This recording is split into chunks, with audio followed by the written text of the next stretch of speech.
Bonjour à tous. J'espère que vous avez passé un excellent week-end de Pâques. On va commencer donc les webinaires de cette semaine avec Adrien. On en a prévu trois pour cette semaine. Et aujourd'hui, l'idée, ça va être de vous parler de la chondropathie fémoro-patellaire qui est associée à une gonarthrose fémoro-tibiale interne du genou. Je vais laisser Adrien se présenter. Juste avant, est-ce que vous pouvez nous dire via le chat que vous nous entendez bien et que vous nous voyez bien pour être sûr qu'on puisse commencer dans de bonnes conditions. Donc, n'hésitez pas juste à mettre un petit bonjour, un petit smiley. Je vois que c'est bon. Donc, Adrien, je te laisse te présenter juste en deux mots et je vais partager la présentation ensuite. Bonjour tout le monde, j'espère que vous avez passé un bon week-end de Pâques aussi. Donc moi pour ma part, podologue depuis maintenant 12 ans. J'exerce avec maintenant Scientifit depuis 2 ans à peu près. Et pour vous donner une idée, donc ça représente à peu près 80% des semelles que je fais. Voilà. Donc là on va voir aujourd'hui la chondropathie fémoro-patellaire associée donc à la gonarthrose fémoro-tibiale interne. Tout le monde m'entend bien? Pas de souci? Ouais, a priori, c'est bon. C'est Du OK? coup, on va pouvoir commencer et je crois que tu voulais commencer par un petit rappel. Voilà. Donc là, on vous a prévu deux diapos donc juste sur l'anatomie du genou. Donc là, j'ai pris le genou droit parce qu'on va s'intéresser au genou droit ici en l'occurrence avec mon patient. Le son est un peu faible, alors est-ce que je peux augmenter peut-être un petit peu? Ouais, n'hésitez pas à augmenter vous-même sur vos écrans ou sur votre ordinateur en fonction. C'est souvent lié à ça. Augmentez vous-même le son. Voilà, donc je rappelle que le genou, c'est une articulation portante du membre inférieur. Elle est composée de deux systèmes articulaires, un fémoro-patellaire et deux fémoro-tibiaux, avec l'interne et l'externe. Le genou, donc, il a une forme asymétrique, non congruente. Il a 2 degrés de liberté, flexion, extension, associé donc une rotation lors de la flexion aussi. Donc c'est une articulation qui va être stable en extension et instable en flexion. Donc avec un rôle musculaire très important tout autour de l'articulation. Nathalie, tu ne nous entends pas, ça doit être à mon avis ton son qui doit être mal réglé. Alors, donc, pour le genou, il faut bien différencier deux choses. On a deux axes possibles. On a l'axe mécanique, donc qui correspond à un axe qui passe par la tête du fémur, le milieu du genou entre les condyles, et la malléole tibiale en plein milieu donc des deux malléoles. Donc ça c'est dans le plan frontal. Il ne faut pas confondre cet axe-là avec l'axe anatomique, qui est lui l'axe représenté par l'axe du fémur et l'axe de tibia. Cet axe anatomique fait à peu près 170-175 degrés. Voilà, c'est la norme qu'on accepte. Donc, de fait, on parlera d'un génu valgum quand cet axe-là, on aura le genou qui sera à l'intérieur de cet axe-là, et d'un génu varum quand on sera en dehors de cet axe. Maxime, c'est bon. Attends, tu peux juste revenir sur la diapo d'avant? Ouais. Excuse-moi. Alors, si tu peux grossir, Maxime, sur juste l'endroit qui est rouge sur la diapo. Tu peux ça ou pas? Je peux pas forcément Ou pas? grossir, mais Ok, bah alors juste pour vous donner une idée, donc là j'ai marqué en rouge sur la diapo la zone douloureuse chez mon patient. D'accord? Donc on est sur le condyle postérieur, voilà, sur la zone rouge, en regard du ménisque, et donc on a une fissuration longitudinale. Donc je ne sais pas si vous voyez bien, mais il y a une fissuration, donc le rouge ça correspond à la zone douloureuse. Voilà. Et on voit aussi le croisé poste. C'est bon Maxime, tu peux tourner. Donc là, dans le cas de notre patient, donc aujourd'hui, donc là, on va étudier donc le cas d'un patient de 42 ans, 1,85 m pour 84 kg, il travaille comme commercial, il se déplace beaucoup, il marche beaucoup, il porte des chaussures de ville la plupart du temps. À noter qu'il vient me voir donc pour une douleur diffuse de son genou droit, présente depuis 2 ans, et au moment où il vient me voir au cabinet, il a une EVA à 6. Donc je rappelle ce que c'est l'EVA, échelle visuelle analogique, ça permet de pouvoir quantifier la douleur du patient, 0 étant non douloureux, 10 étant le plus douloureux. Donc 6, quand même assez handicapante. Cette douleur, elle augmente à la descente des escaliers, donc ça fait penser plutôt à une douleur postérieure sur le genou. Il y a aussi une sensation de raideur et un gonflement à l'effort. À noter en antécédent, comme je vous ai dit, donc il a une douleur depuis 2 ans. En 2017, il y avait une apparition subite avec un épanchement de synovie sur ce genou droit. Par contre, il n'y avait aucune notion de traumatisme. À l'IRM et à l'échographie, il n'y avait rien. Donc, comme je savais que ce patient allait venir me voir pour ce genou, parce qu'à chaque fois je demande avant la prise de rendez-vous le motif de consultation, j'avais demandé à son médecin donc, de réaliser des examens, donc il est venu avec les examens le jour de la consultation. Maxime, tu peux tourner. Donc j'ai demandé au médecin au préalable donc, une pangonométrie. Donc je rappelle ce que c'est un cliché frontal, une radio qui va nous permettre en fait, de mesurer l'axe varum ou valgum des genoux. Et j'avais demandé aussi un IRM, parce qu'il m'avait parlé de cette douleur qui était là quand même depuis un bout de temps, et que l'IRM précédent, donc de 2017, n'avait rien donné, donc ça permet quand même de positiver un petit peu le diagnostic. Donc il est venu me voir avec cet examen que je n'ai pas là, mais j'ai les conclusions de l'examen. Donc il avait un génu-varum de 7 degrés droit contre 2 gauche, associé en plus de ça à une chondropathie fémoro-patellaire interne, et donc une chondropathie fémoro-tibiale interne, avec la fissuration longitudinale du ménisque interne sur la corne postérieure, donc celle que je vous ai montrée sur la diapo juste avant. Donc, on estime pour le varum, logiquement, une norme d'à peu près 2 degrés pour chaque genou. Donc, 7 degrés, on est au-delà de la norme qu'on garde. Maxime, tu peux poser sur l'autre diapo. Voilà. Donc, pour l'examen de mon genou, j'ai commencé par le signe du rabot pour constater donc, si ça générait la douleur ou pas. On avait une douleur retrouvée à la mobilisation en interne, sur le genou droit. La palpation de l'interligne était aussi douloureuse sur le genou droit, toujours en interne. Et les mouvements de rotation et de latéralité des genoux, par contre, eux, n'étaient très peu douloureux. Je répète, on est en décharge. On avait un test de Lachman négatif. Donc, les tests de Lachman, j'espère que ça parle à tout le monde, mais voilà, c'est pour les tiroirs, pour voir donc, si on a un tiroir antérieur. Par contre, j'ai fait une manipulation en décubitus ventral pour tester donc, la compression méniscale, le grinding test, ou l'Apley test. Et lui, par contre, était douloureux à la compression en interne. Donc, pour rappel, le test de compression, donc décubitus ventral, genou à 90 degrés, et on vient, en fait, comme un poivrier, venir exercer une pression sur le talon, et on vient créer des rotations sur le genou, et donc là, on retrouvait cette douleur sur le genou droit en interne. Par contre, pour les pieds, pas de notion particulière, pas de dénivellation résiduelle, un pied qui semblait en décharge à peu près physiologique. Donc ensuite, je passe sur l'examen en charge, donc sur le podoscope. Donc comme le patient m'avait parlé de cette montée-descente qui était douloureuse, j'ai fait faire des exercices donc sur le podoscope, montée et descente, tout simplement, répéter entre 10 et 20 fois à peu près, en insistant bien en unipodal. Et là, on retrouve cette douleur à la descente et ça augmente la douleur du patient. Donc douleur plutôt postérieure, je rappelle, parce que donc, la douleur plutôt à la descente.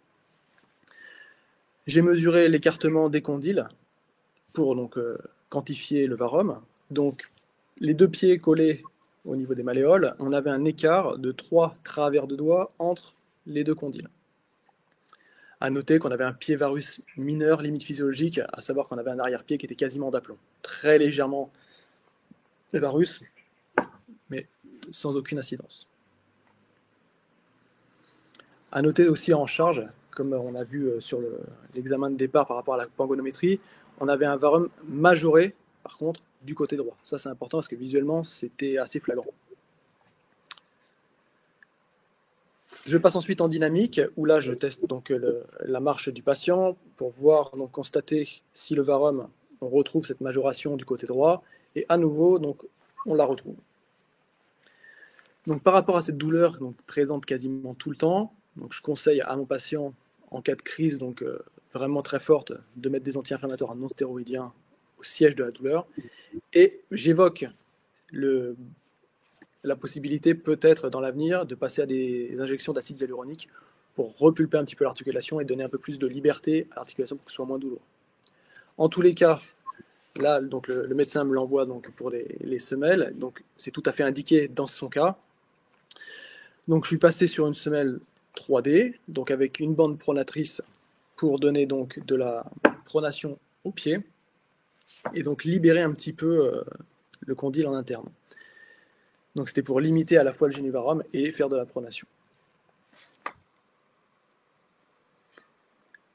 Donc là, vous pouvez voir donc, le traitement. Donc ce qui va être intéressant de voir, c'est que je n'ai pas traité les deux pieds de la même manière, même si on a l'impression quand on regarde à gauche et à droite de l'écran, les duretés short. Donc ce que vous pouvez voir pour tout le monde, donc quand on a 4 en haut, 2, 2, 2, ça correspond à la dureté short de la semelle.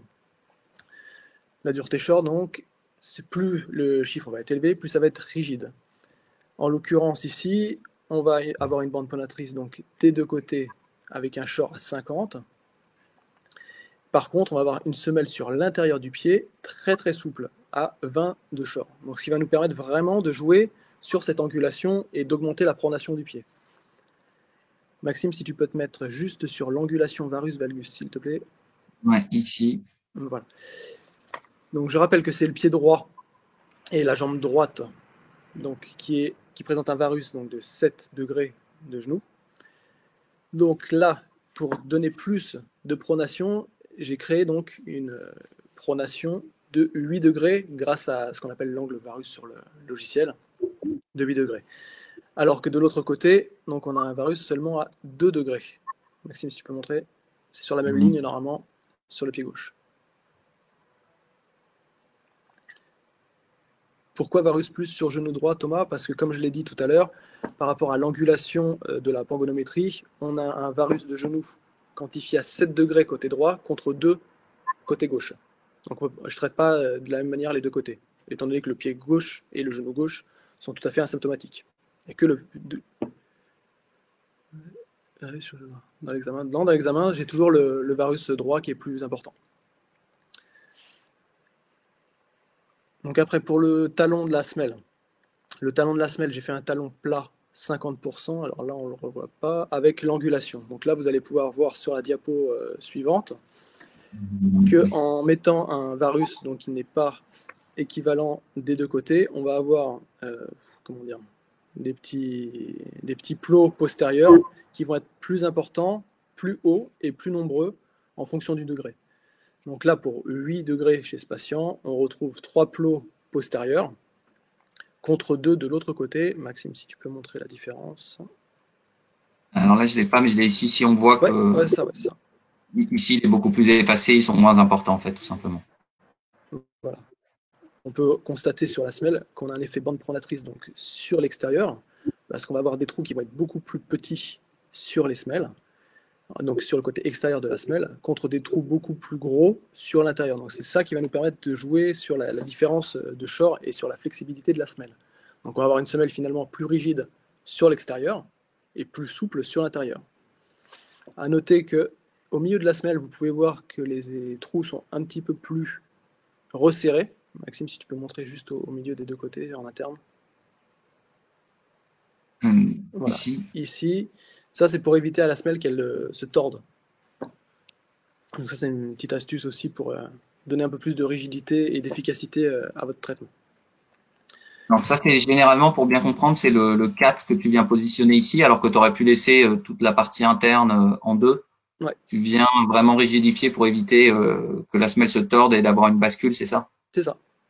Parce que sinon après la semelle en fait elle part trop sur l'intérieur et ça peut augmenter un petit peu la pronation, et c'est pas le but non plus de faire que de la pronation totale. Il faut être quand même en contrôle sur la semelle. À noter que naturellement, quand vous allez mettre un varus de 8 degrés, eh bien on va avoir une voûte externe qui va remonter, donc là qui va être plus importante que le côté gauche, et à contrario une voûte en interne, donc la hauteur de voûte qui va un petit peu baisser pour avoir cet effet un petit peu bascule de la semelle. Voilà. Et aussi à noter, on peut regarder en bas sur la semelle que j'ai pas joué du tout sur les corrections des hauteurs, correction voûte, correction talon, correction voûte extérieure, parce que j'ai juste joué sur l'angulation et sur la dureté short.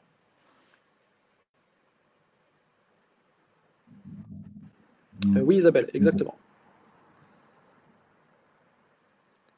Et la hauteur du talon, Maxime, est-ce que tu peux remontrer la hauteur du talon postérieur? La hauteur du talon, elle est ici. Non, pardon, hop, ici.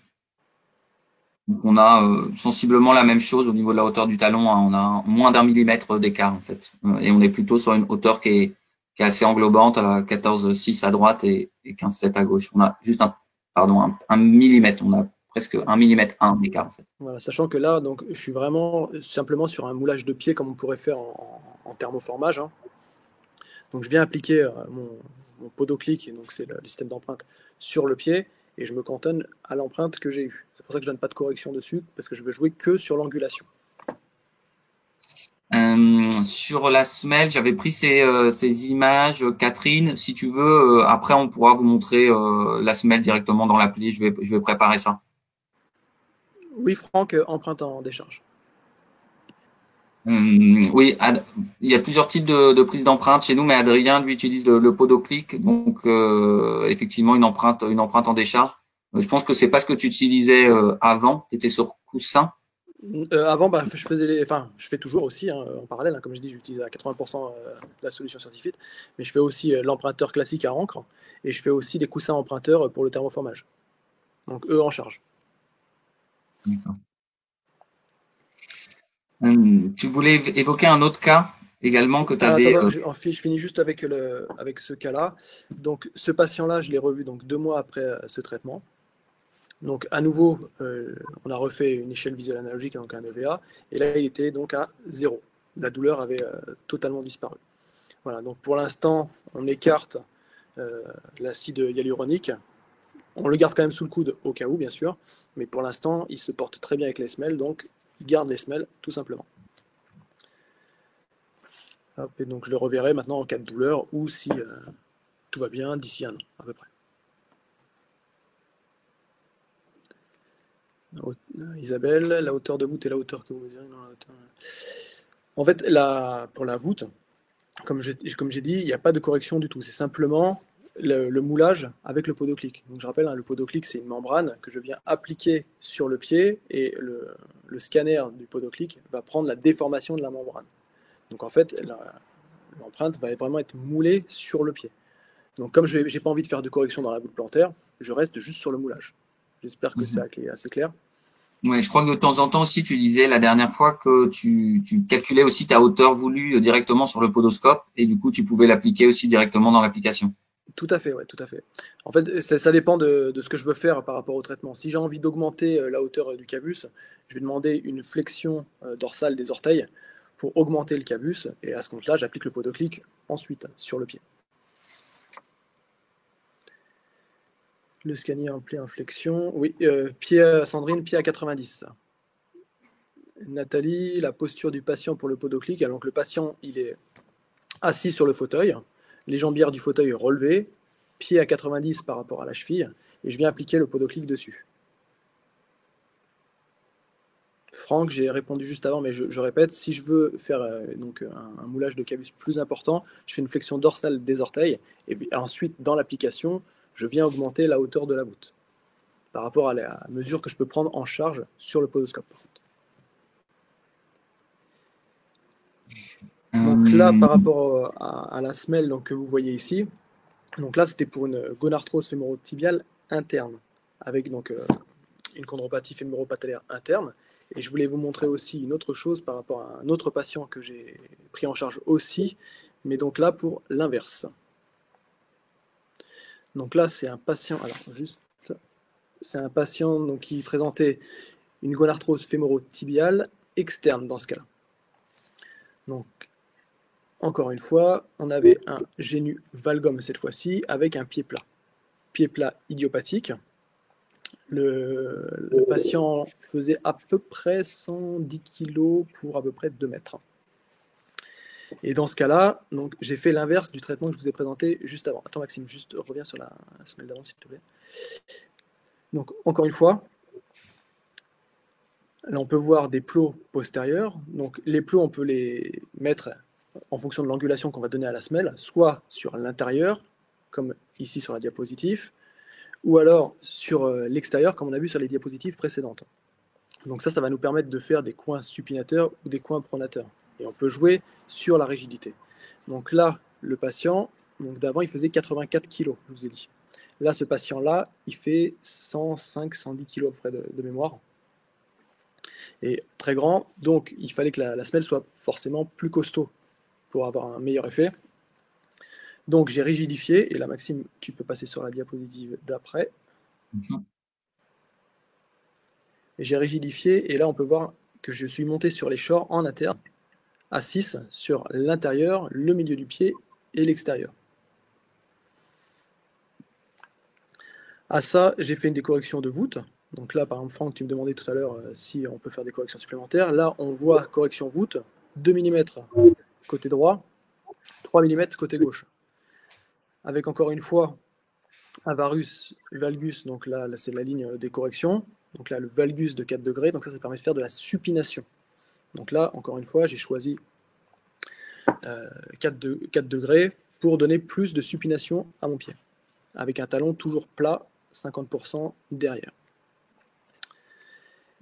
Juste malgré le poids de la personne, donc là, tu as choisi quand même du 2 mm, tu aurais pu prendre du 2,5, c'était aussi pour le volume chaussant. Ouais, c'était. Attends, c'est écrit là, 2 mm. Ouais, effectivement. Oui, c'était par rapport au volume chaussant, parce que c'est une personne donc, qui travaille pareil dans le commerce, en chaussures de ville tout le temps, donc c'était pour éviter l'encombrement dans la chaussure. Okay. Et c'est une personne en plus de ça qui fait du foot, donc il avait aussi cette interrogation par rapport à la semelle, est-ce qu'il pouvait mettre sa semelle, donc 3D, dans la chaussure de foot. Et par rapport à l'encombrement, on est resté donc sur cette semelle-là et ça passe impeccable dans sa chaussure de foot. Donc il la met aussi bien dans sa chaussure de ville, de tous les jours. Voilà, j'y arrive à Fanou. Il peut la mettre aussi bien dans sa chaussure de ville que dans la chaussure de sport. Alors Maxime, si tu peux revenir sur la semelle juste d'avant.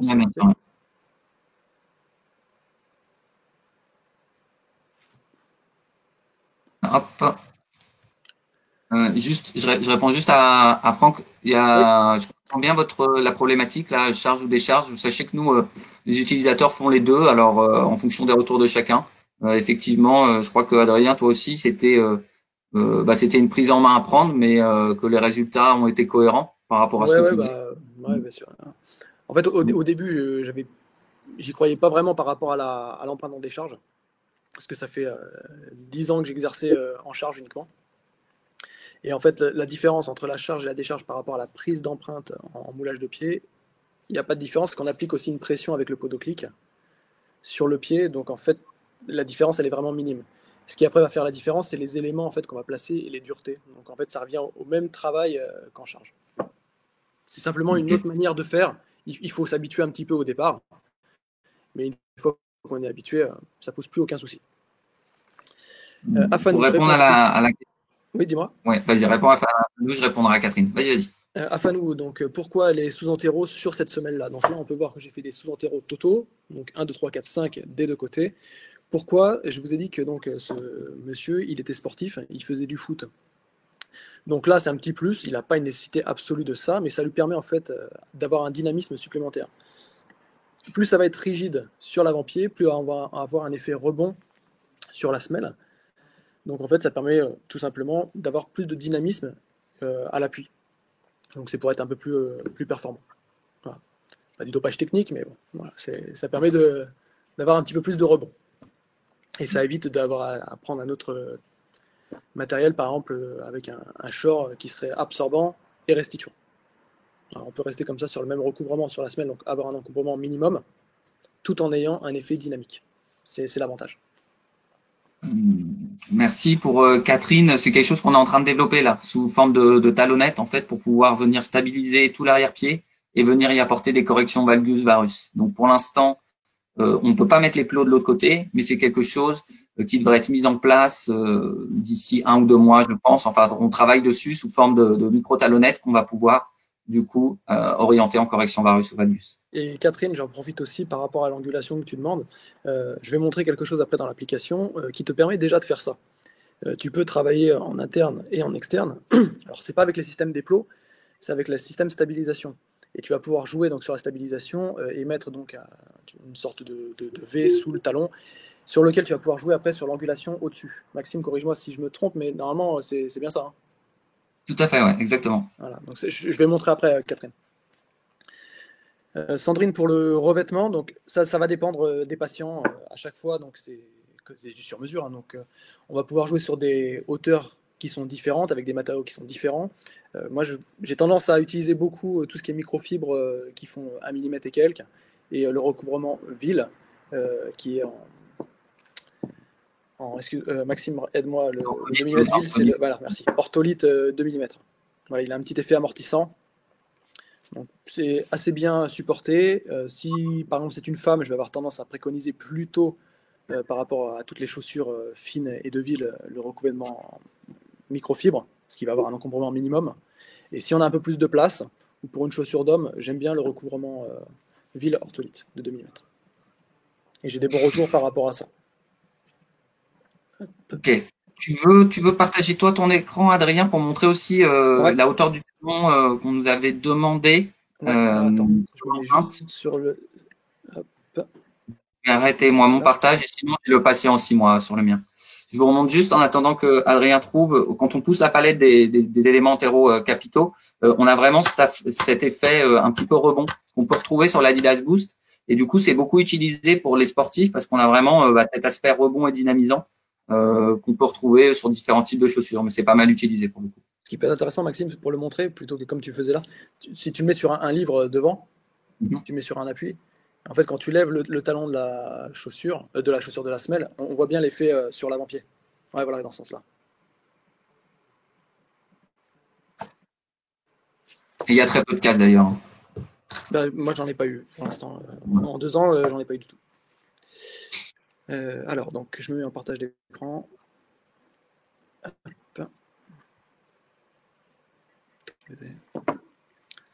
Hop, c'est parti. Voilà. Donc,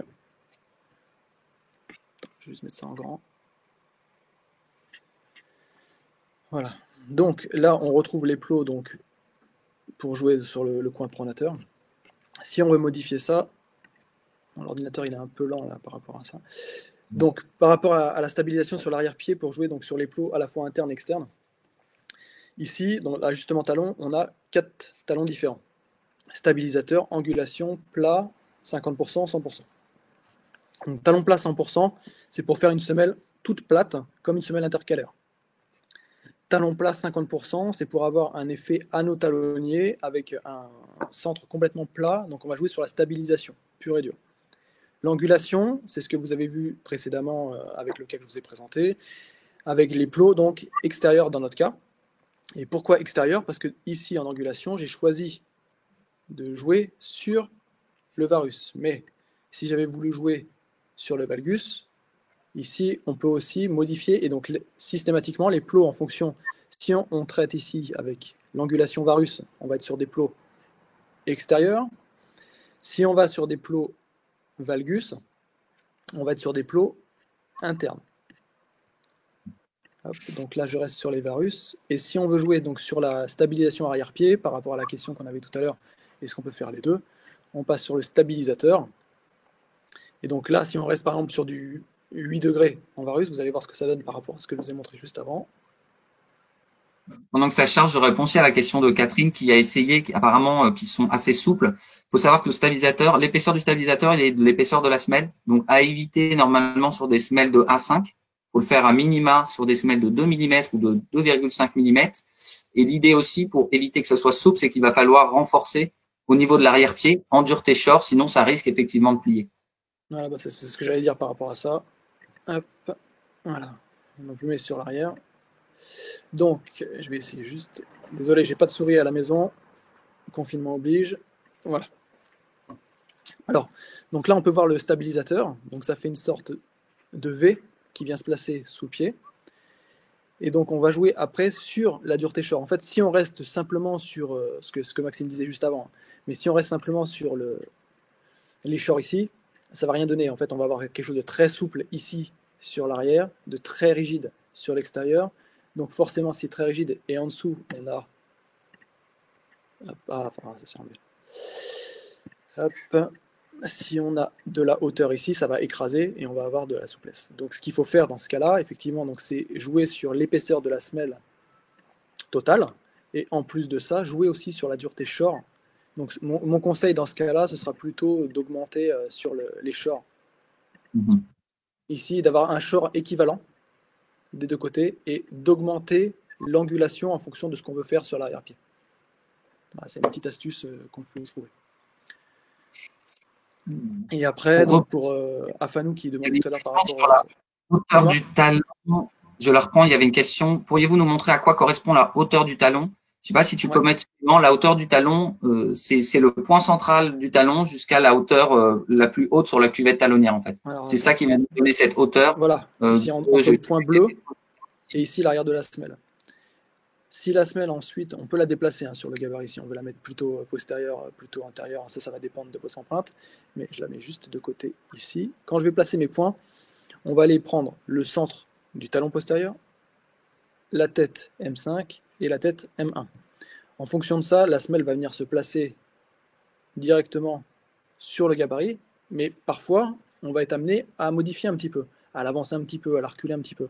Donc, ce qu'on va avoir en hauteur de talon postérieur sur un moulage pur et dur, ça va être la différence entre ce point-là, qui est le point le plus bas, et l'arrière ici, qui va être le point le plus haut.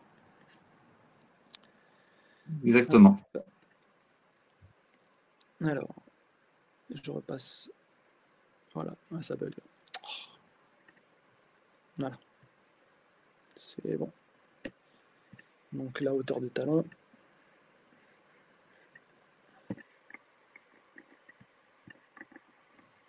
Voilà, bon, désolé, je vous ai dit, j'ai pas de souris là, à la maison. Tu peux faire directement dans vue de face plantaire, vue postérieure aussi, si tu veux. Hop. Ah, mais là, comme je suis avec Safari, ça ne fonctionne pas. Il aurait fallu que je me mette avec Chrome. Hop, voilà. Donc la hauteur, c'est cette hauteur-là, ici. Donc là, ce qu'on a vu après sur l'angulation, plus on va augmenter l'angulation extérieure, donc là on a 8 degrés, je n'ai pas touché l'angulation, plus ça va forcément augmenter la hauteur de la voûte externe, donc de la bande pronatrice. Et ça va réduire de fait aussi la hauteur de la voûte en interne, de l'hémicoupole. Ça c'est une certitude. Et après par rapport aux sous-entéraux, donc pour l'effet dynamique, hop, on peut rajouter donc des éléments ici, et on peut rajouter des sous-entéraux ici. Donc si on veut donner un effet dynamique, sous la première tête par exemple, on peut juste avoir un sous-enterro ici, on peut choisir la longueur du sous-enterro qu'on veut donner, et on peut associer ça donc après avec les autres sous-enterros. Chose intéressante aussi, on peut jouer sur la hauteur. Donc si vous avez une semelle qui est un peu plus épaisse, vous pouvez augmenter un peu la hauteur des sous-enterros, et après en fonction de votre traitement, encore une fois, il n'y a pas de recette, c'est par rapport à ce que vous faites vous. Donc ça va vous permettre en tout cas de jouer sur pas mal de paramètres, et donc de pouvoir adapter votre traitement au mieux pour chaque patient. Ok, très clair. Je ne sais pas s'il y avait d'autres questions, on peut se laisser juste 30 secondes. Et bien après, dans tous les cas, on va mettre fin à ce webinaire. Là, on est à 32 minutes, on essaie de faire des formats plutôt courts. Et on aura d'autres webinaires dans tous les cas, notamment demain et après-demain. On est plutôt sur le créneau d'11 heures. N'hésitez pas à nous dire s'il y a des créneaux qui sont peut-être plus faciles pour vous. Sachez que dans tous les cas, à partir du moment où vous êtes inscrit, vous pouvez l'avoir en replay. S'il n'y a pas d'autres questions, merci encore une fois Adrien. C'était très clair et c'est sympa d'avoir plusieurs cas. Juste une question de Thomas. Si le traitement ne fonctionne pas, comment tu modifies le traitement? Alors, qu'est-ce que tu voudrais modifier, Thomas, pour être plus précis?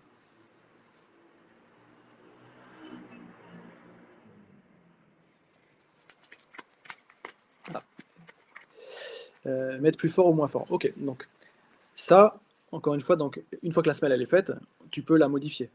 Comment tu peux faire? Donc si tu veux augmenter en correction, tu peux rajouter un élément sous le dessous de la semelle. Alors moi c'est ce que je fais personnellement. Si je vois que mon traitement n'est pas suffisamment efficace, je viens faire un renfort en dessous. Donc par exemple pour la bande pronatrice, je peux rajouter un coin cystoïdo-cuboïdien, je peux rajouter un élément, un coin pronateur, que je viens coller directement à la néoprène sur la semelle, mais sur le dessous, j'insiste bien sur le dessous de la semelle. Si par contre l'effet est trop fort et que tu veux faire l'inverse, à ce compte-là, on vient modifier le traitement sur l'extérieur, sur l'intérieur de la semelle. Donc là, si la bande pronatrice est trop importante, tu viens au niveau du coin supinateur ou de l'hémicoupole, basculer un petit peu plus en collant un élément en interne. Et si tu veux aussi réduire un petit peu l'épaisseur de ta semelle pour donner un peu de souplesse, tu peux poncer la semelle aussi. Bon, ça, je le déconseille moi personnellement. Je sais pas si Maxime, toi tu le conseilles ou pas. Moi, je préfère ajouter du matériel en interne ou en externe plutôt que de toucher à la base même de la semelle. Mais ça peut se faire. Ouais. J'ai pas des conseils, mais c'est sûr que, en tout cas, le rendu au ponçage, il est plutôt bien. Après, ça manque peut-être, c'est peut-être très opérateur dépendant en fonction de ce que tu vas vouloir poncer. Et le fait de la chauffer aussi, bon, c'est thermoformable, donc il y en a qui réchauffent. Il faut parfois enlever le recouvrement, mais ça se fait assez bien. Pour le ponçage, moi je trouve quand il y a un élément qui est un peu trop traumatisant, enfin j'ai eu des bons retours là-dessus, mais encore une fois c'est pas un conseil, hein, c'est le retour des utilisateurs. Je le fais pas moi personnellement, mais on peut, enfin il y a plusieurs solutions et c'est en fonction des pratiques de Ouais, non, chacun, je pense. on peut poncer, mais c'est vrai que bah, à choisir, moi je préfère laisser la semelle propre et pas la Mhm. poncer. Bon, ça c'est personnel. Hein. Ok. Ok, super. Bah, écoutez, merci beaucoup. On Bah, revoit Adrien de toutes les façons jeudi à 11 heures également sur un pied plat de mémoire, sur un c'est ça. traitement de pied plat. Ouais, pied plat Et classique. il y aura Dorian aussi qui nous fait un webinaire demain qui peut être intéressant sur tout ce qui va être position du gabarit de façon plus ou moins atypique, avec parfois des différences de taille entre la semelle droite et la semelle gauche, des Ouais, c'est prises intéressant ça. d'empreintes orientées des prises d'empreintes orientées aussi avec des corrections varisantes et vagisantes directement sur la prise d'empreinte. Voilà, n'hésitez pas à vous inscrire. Vous avez normalement reçu toutes les inscriptions. Et sinon, bah, je vous dis une bonne journée. Merci à Adrien et à bientôt tout le monde. Bah, merci Maxime, merci à vous tous et puis à bientôt, en espérant que ça vous aura plu. Salut. Bonne journée à vous. Au revoir.